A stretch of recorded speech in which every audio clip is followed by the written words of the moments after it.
लेकिन नाज़रीन, अफसोस होता है कि ऐसे हसास मामलात पर भी हमें आज नून लीग और हुकूमत के दरमियान तल्खी ही देखने को मिली। शाहिद खाकान अब्बासी और स्पीकर कौमी असम्बली के दरमियान आज क्या हुआ, बड़ा ही अफसोसनाक जो हुआ, गलत नाजेबा जो जुमले थे उनका इस्तेमाल किया गया। ज़रा देखिए शाहिद खाकान अब्बासी साहब स्पीकर कौमी असम्बली को क्या कह रहे हैं। जी शाहिद खाकान साहब, आप बात कर रहे हो? नहीं, आप शर्म नहीं आती? आप अपना लैंग्वेज, आप हमेशा जो इस तरह बिहेव करते हैं, आप अपना आपको भी मैं वो काम करूंगा। आप अपने हाथ में रहें, आप भी अपने हाथ में रहें। आप जो है ना अपने हाथ में अपनी सीट पे जाएं, अपनी सीट पे जाएं। आप सीट बात सुने, बात करें ना। आप बात करें प्लीज, आप बात पे। कि जब हम फ्रांस के सफीर को निकाल नहीं सकते तो फिर ऐसी करारदाद को लाने का मकसद क्या है? फिर फ्रांस के सफीर को निकालने के हवाले से बहस कराने का मकसद क्या है जब हम अफोर्ड ही नहीं कर सकते?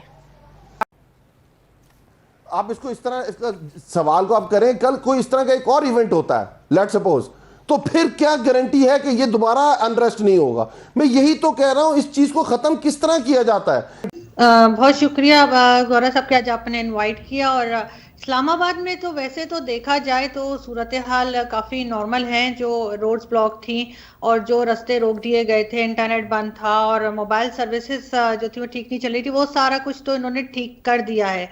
लेकिन जहाँ तक गवर्नमेंट की बात अगर आप करते हैं तो कभी वो कहते, पहले इमरान खान साहब यू टर्न लिया करते थे, आजकल लोग कह रहे हैं कि गोल गोल घूम रहे हैं। बिकॉज कभी वो कहते हैं कि जी हमने बैन लगा दिया है और ये एक टेररिस्ट ऑर्गेनाइजेशन है, और कभी वो ये कहते हैं कि नहीं जी हमने बैन हटा दिया है। लेकिन दोबारा फिर वही न्यूज़ आ गई पलट के कि अभी भी जो है वो तहरीक लब्बैक पाकिस्तान के ऊपर बैन मौजूद है, और उनके जो चीफ हैं आजकल उनको भी उन्होंने अभी तक अरेस्ट किया हुआ है और अभी नहीं छोड़ा। उन्हें पहले ये कहा जा रहा था कि उनको जो है वो जाने दिया जाएगा और इस तरह की बात की जा रही थी। लेकिन गवर्नमेंट काफ़ी कंफ्यूज है, गवर्नमेंट को कुछ समझ नहीं आ रहा कि किस तरह से हैंडल करे, और चीज़ें जो है उनसे अभी कंट्रोल में नज़र नहीं आ रही उनको। 3-4 दिन हो गए हैं और इन्होंने टीवी चैनल्स को परमिशन नहीं दी है कि वो कवरेज कर सकें, या जहां पे ये सब हंगामा हो रहा था स्पेशली लाहौर में, वहां की कोई फुटेजेस, कोई न्यूज़ जो है वो चैनल पे नहीं चल रही थी। सारे चैनल्स जो थे वो ऐसे लग रहे थे जैसे पीटीवी होता है कि सब अमन है, सब कुछ ठीक चल रहा है। साथ ही इन्होंने कोई 3-4 दिन पहले कुछ घंटों के लिए इन्होंने सोशल मीडिया भी बंद कर दिया था, और ताकि उससे भी न्यूज़ ना आ सके। उस वक्त तो लोगों को कुछ समझ में नहीं आया, मेजॉरिटी लोग जो थे वो समझ ही नहीं पा रहे थे हो क्या रहा है। लेकिन पूरी कंट्री का इन्होंने सोशल मीडिया जो था वो बंद कर दिया था। और अभी ये भी सुनने में आ रहा है कि यहाँ पे ये भी बात हो रही है गवर्नमेंट के अंदर कि किस तरह से सोशल मीडिया को कंट्रोल किया जाए, जिसकी वजह से पाकिस्तान का ये हाल हुआ है कि लोग जो है यहाँ पे अब इतना ज़्यादा अपने आप को महफूज नहीं समझ रहे। इमरान खान की गवर्नमेंट तो खैर हमेशा से ही काफ़ी वीक रही है, लेकिन इस वक्त तो बहुत बुरी हालत है उनकी। 800 के करीब जो पाकिस्तान में मुकीम फ्रांसीसी थे उनको कहा गया कि वापस आ जाएं।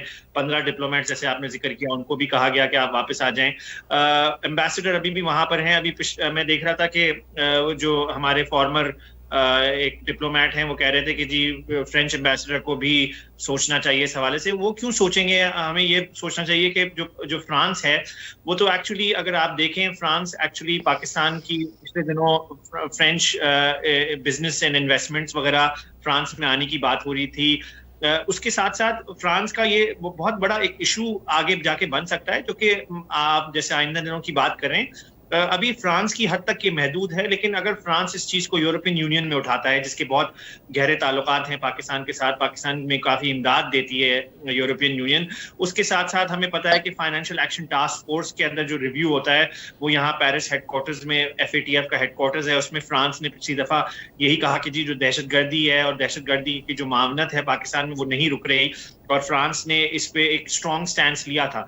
तो अब आइंदा आने वाले दिनों में भी हम यही देखेंगे कि जो वेस्टर्न कंट्रीज हैं वो एक तरीके से यूनाइटेड फ्रंट अपना सकती हैं। और पाकिस्तान को इस हवाले से जो इस वक्त पाकिस्तान जिस इकोनॉमिक सिचुएशन से गुजर रहा है, जितनी महंगाई है, जितने मसाइल हैं, और उसके बावजूद पाकिस्तान इस तरीके से अपने आप को मतलब वो कहते हैं ना कि अपने पैर पे खुद ही कुल्हाड़ी मार रहे हैं, तो लगता यही है। और मेरा ख्याल है कि यहाँ पर ये सिर्फ यही वेट एंड सी अप्रोच है। और आइंदा आने वाले दिनों में अगर for example French ambassador expel होता है, अभी उन्होंने प्रेजेंट तो कर दी है रेजोल्यूशन, और जो एक विद इन इटसेल्फ अगर गवर्नमेंट ने एक रेजोल्यूशन प्रेजेंट की है, तो ये भी एक तरीके से देखा जाए एक सिंबॉलिक जेस्चर है, और फ्रेंच गवर्नमेंट के लिए ये एक कंसर्निंग फैक्टर है। तो आइंदा आने वाले दिनों में जो वेस्टर्न कंट्रीज हैं शमूल फ्रांस, उनका एक जो स्टैंस है और उनका जो रवैया है वो पाकिस्तान की तरफ और मजीद जो है वो सख्त होगा। और इसमें कोई गुंजाइश नहीं है, क्योंकि